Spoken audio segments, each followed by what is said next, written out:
आज से 21 फरवरी 2026 दिन शनिवार। नमस्कार, जय जोहार। चलिए देखते हैं छत्तीसगढ़ की 25 फटाफट बड़ी खबरों को। लेकिन इससे पहले आप वीडियो को कहां से देख रहे हैं, कमेंट बॉक्स में बताना बिल्कुल ना भूलें। छत्तीसगढ़ में शिक्षक भर्ती का नोटिफिकेशन जल्द होगा जारी। छत्तीसगढ़ में शिक्षक भर्ती को लेकर अभ्यर्थियों के लिए बड़ी खबर है। राज्य सरकार जल्द ही भर्ती प्रक्रिया का आधिकारिक नोटिफिकेशन जारी करने की तैयारी में है। शिक्षा विभाग के द्वारा रिक्त पदों का आकलन और आवश्यक प्रक्रिया अंतिम चरण में बताई जा रही है। नोटिफिकेशन जारी होने के बाद ऑनलाइन आवेदन प्रक्रिया शुरू होगी। लंबे समय से भर्ती का इंतजार कर रहे अभ्यर्थियों को इससे राहत मिलेगी। छत्तीसगढ़ माध्यमिक शिक्षा मंडल 12वीं परीक्षा शुरू, 2.45 लाख छात्र शामिल। छत्तीसगढ़ माध्यमिक शिक्षा मंडल की 12वीं बोर्ड परीक्षाएं आज से प्रदेश भर में शुरू हो गई। इस वर्ष 2,45,000 से ज्यादा छात्र छात्राएं परीक्षा में शामिल हो रहे हैं। राज्य में कुल 2,396 परीक्षा केंद्र बनाए गए हैं, जहां सुरक्षा और निगरानी के कड़े इंतजाम किए गए हैं। नकल रोकने के लिए उड़न दस्ते तैनात हैं। प्रशासन ने विद्यार्थियों से समय पर पहुंचने और निर्धारित दिशा निर्देशों का पालन करने की अपील की। सरकारी दफ्तरों में अब प्रीपेड बिजली सिस्टम लागू होगा। छत्तीसगढ़ में सरकारी कार्यालयों में बिजली उपयोग की नई व्यवस्था लागू की जाएगी। अब प्रीपेड सिस्टम के तहत पहले रिचार्ज करना अनिवार्य होगा, उसके बाद ही बिजली की आपूर्ति जारी रहेगी। इस कदम का उद्देश्य बिजली बिलों के बकाये को कम करना, खर्च पर नियंत्रण रखना और ऊर्जा की बचत को बढ़ावा देना है। संबंधित विभागों को चरणबद्ध तरीके से प्रीपेड मीटर स्थापित करने के निर्देश दिए गए, जिससे पारदर्शिता और जवाबदेही सुनिश्चित हो सके। परिवहन संकट से चावल उत्सव में 2 माह राशन वितरण अटका। छत्तीसगढ़ में चावल उत्सव के दौरान परिवहन संकट के कारण 2 माह का राशन वितरण प्रभावित हो गया है। कई उचित मूल्य दुकानों तक अब तक पूरा खाद्यान्न नहीं पहुंचा, जिससे भंडारण अधूरा है। हितग्राहियों को समय पर राशन न मिलने से परेशानी बढ़ रही है। संबंधित विभाग ने परिवहन व्यवस्था दुरुस्त करने के निर्देश दिए और जल्द आपूर्ति सामान्य करने का आश्वासन दिया।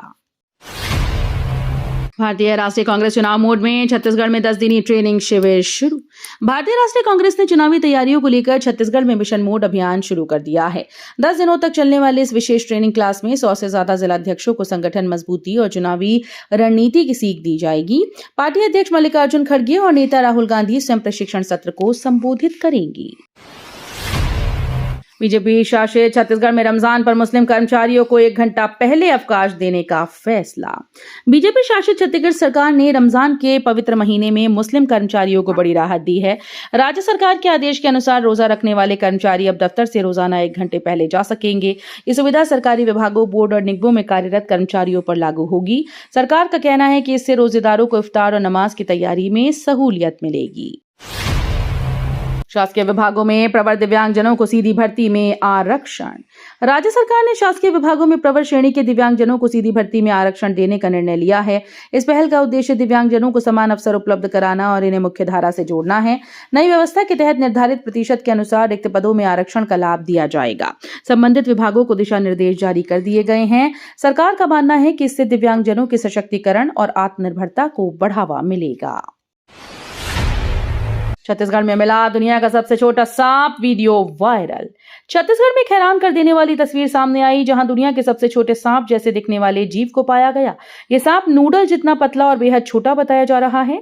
विशेषज्ञों के मुताबिक ये संभवतः ब्राह्मणी ब्लाइंड स्नेक प्रजाति का हो सकता है, जो अक्सर मिट्टी में पाया जाता है और इंसानों के लिए खतरनाक नहीं होता है।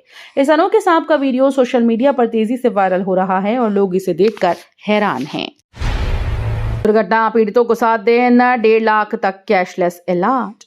सड़क हादसों में घायल लोगों को अब बड़ी राहत मिलने वाली है। सरकार ने व्यवस्था की है कि दुर्घटना पीड़ितों को पहले 7 दिनों तक अधिकतम 1.5 लाख रुपए तक का कैशलेस उपचार मिलेगा। इससे आपात स्थिति में तुरंत इलाज शुरू किया जा सकेगा और परिजनों को आर्थिक चिंता से राहत मिलेगी। ये सुविधा चिन्हित अस्पतालों में उपलब्ध रहेगी। रायपुर में वसूली लिए युवकों का अपहरण, पुलिस दबिश से साजिश नाकाम, 6 गिरफ्तार आरोपी। राजधानी रायपुर में वसूली की नीयत से युवकों के अपहरण का सनसनीखेज मामला सामने आया। बदमाशों ने फिरौती मांगने की साजिश रची थी और युवकों को एक झोपड़ी में बंधक बनाकर रखा गया था। सूचना मिलते ही पुलिस ने त्वरित कार्रवाई करते हुए मौके पर दबिश दी और अपहरण की साजिश को नाकाम कर दिया। इस कार्रवाई में 6 आरोपियों को गिरफ्तार किया गया है। पीएम सूर्यघर योजना से करोड़ घरों पर सोलर पैनल। केंद्र सरकार के पीएम सूर्यघर मुफ्त बिजली योजना के तहत देश भर में 1 करोड़ घरों की छतों पर सोलर पैनल लगाए जाएंगे। इस योजना का उद्देश्य घरेलू उपभोक्ताओं को सस्ती और स्वच्छ ऊर्जा उपलब्ध कराना है। पात्र परिवारों को सब्सिडी का लाभ दिया जाएगा, जिससे बिजली बिल में कमी आएगी। सरकार का कहना है कि इससे न केवल ऊर्जा आत्मनिर्भरता बढ़ेगी, बल्कि पर्यावरण संरक्षण और कार्बन उत्सर्जन में कमी लाने में भी मदद मिलेगी। सोने और चांदी की कीमतों में आई भारी गिरावट, निवेशकों में हलचल, बाजार में चिंता। लगातार तेजी के बाद सोने और चांदी की कीमतों में बड़ी गिरावट दर्ज की गई। अंतर्राष्ट्रीय बाजार में दबाव और निवेशकों की मुनाफा वसूली के चलते दाम नीचे आ गए हैं। एमसीएक्स पर भी सोना और चांदी कमजोर स्तर पर कारोबार कर रहे हैं। इस गिरावट से जहां खरीदारों को राहत मिली, वहीं निवेशकों में हलचल बढ़ गई है। विशेषज्ञों का कहना है कि आने वाले दिनों में बाजार में उतार चढ़ाव जारी रह सकता है। 1 अप्रैल 2026 से हाईवे टोल पर कैश बैन, डिजिटल भुगतान अनिवार्य, देश भर में लागू। 1 अप्रैल 2026 से देश भर के राष्ट्रीय राजमार्गों पर टोल प्लाजा में बड़ा बदलाव लागू होगा। National highways authority of India के निर्देश के अनुसार अब टोल पर नकद भुगतान पूरी तरह से बंद कर दिया जाएगा। वहां चालकों को केवल डिजिटल माध्यम जैसे फास्टैग या यूपीआई से ही टोल चुकाना होगा। सरकार का उद्देश्य टोल प्लाजा पर भीड़ कम करना है, ट्रैफिक जाम घटाना और भुगतान प्रक्रिया को तेज व पारदर्शी बनाना है। पीआरएसयू छात्रावास में दूषित पानी से 12 छात्राएं पीलिया ग्रस्त। पंडित रविशंकर शुक्ल विश्वविद्यालय के छात्रावास में दूषित पानी पीने से 12 छात्राएं पीलिया की चपेट में आ गईं। अचानक कई छात्राओं की तबीयत बिगड़ने पर उन्हें अस्पताल में भर्ती कराया गया। 2 छात्राओं की हालत गंभीर होने पर उन्हें एम्स रेफर किया गया। स्वास्थ्य विभाग की टीम ने छात्रावास पहुंचकर पानी के सैंपल लिए और जांच शुरू कर दी। वन मंत्री कश्यप ने 65.96 करोड़ के कार्यों का भूमि पूजन। वन मंत्री केदार कश्यप ने नारायणपुर जिले में 65 करोड़ 96 लाख रुपए से अधिक लागत के विभिन्न विकास कार्यों का भूमि पूजन किया। इस अवसर पर उन्होंने कहा कि इन परियोजनाओं से क्षेत्र में आधारभूत सुविधाएं मजबूत होंगी और स्थानीय लोगों को सीधा लाभ मिलेगा। सड़क, भवन और अन्य अधोसंरचना से जुड़े कार्यों के माध्यम से विकास को गति मिलेगी। एम्स रायपुर में तीसरी मंजिल से गिरा मरीज, मौके पर मौत। राजधानी रायपुर के एम्स अस्पताल में एक दुखद हादसा सामने आया। अस्पताल की तीसरी मंजिल से गिरने के कारण एक भर्ती मरीज की मौके पर मौत हो गई। घटना के बाद अस्पताल परिसर में हड़कंप मच गया। मृतक बी ब्लॉक के वार्ड में उपचाराधीन था। सूचना मिलते ही पुलिस टीम मौके पर पहुंची और शव को पोस्टमार्टम के लिए भेजा गया। कांकेर का आईटीबीपी जवान छुट्टी पर घर लौटते समय लापता। छत्तीसगढ़ के कांकेर जिले का आईटीबीपी जवान छुट्टी पर घर लौटते समय रहस्यमय ढंग से लापता हो गया। परिजनों के अनुसार जवान ड्यूटी स्थल से रवाना हुआ था, लेकिन घर नहीं पहुंच पाया। इस बीच उत्तर प्रदेश के गोरखपुर में उसका बैग और निजी सामान मिलने की जानकारी सामने आई। घटना के बाद परिवार चिंतित है और पुलिस व संबंधित एजेंसी इस जांच में जुटी हैं। जवान की तलाश के लिए विभिन्न स्थानों पर खोजबीन और पूछताछ की जा रही है। उप मुख्यमंत्री ने छत्रपति शिवाजी महाराज की प्रतिमा का लोकार्पण किया। उप मुख्यमंत्री ने वीर योद्धा छत्रपति शिवाजी महाराज की प्रतिमा का विधिवत लोकार्पण किया। इस अवसर पर उन्होंने शिवाजी महाराज के पराक्रम, सुशासन और राष्ट्रभक्ति को याद करते हुए कहा कि उनका जीवन युवाओं के लिए प्रेरणा स्रोत है। कार्यक्रम में जनप्रतिनिधियों, स्थानीय नागरिकों और गणमान्य अतिथियों की उपस्थिति रही। उप मुख्यमंत्री ने कहा कि ऐसी ऐतिहासिक विभूतियों की स्मृति समाज में साहस, स्वाभिमान और राष्ट्रीय गौरव की भावना को मजबूत करती है। मुख्यमंत्री साय ने कहा, जल संरक्षण जन आंदोलन बनेगा, सरकार प्रतिबद्ध।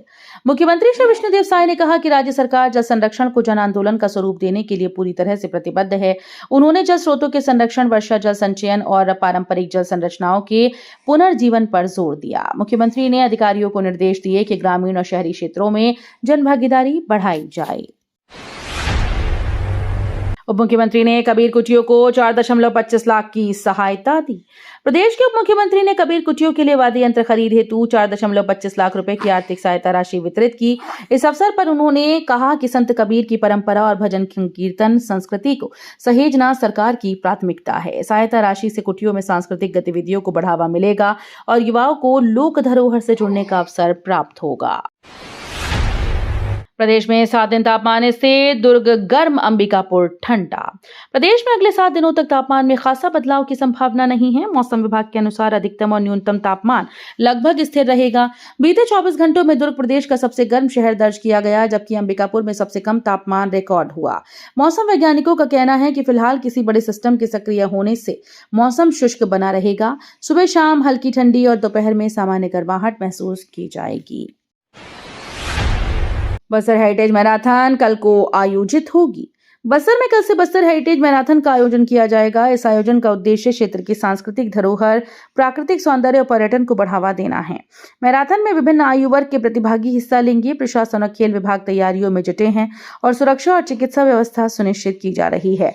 आयोजकों का कहना है कि इस आयोजन से बस्तर की पहचान राष्ट्रीय स्तर पर और भी मजबूत होगी। सकारात्मक सोच सफलता की कुंजी, युवा बदलेंगे भारत का भविष्य।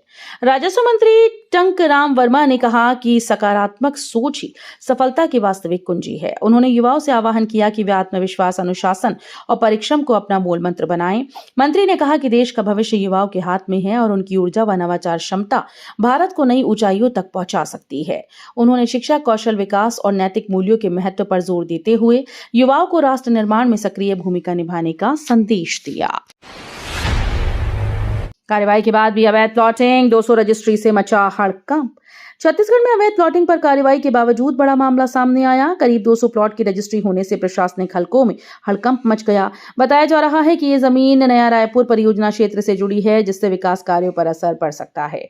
राजस्व और नगर निगम विभाग ने दस्तावेजों की जांच शुरू कर दी है। भारत की पहली फ्लाइंग टैक्सी बनाने दिशा में स्टार्टअप का ऐतिहासिक कदम।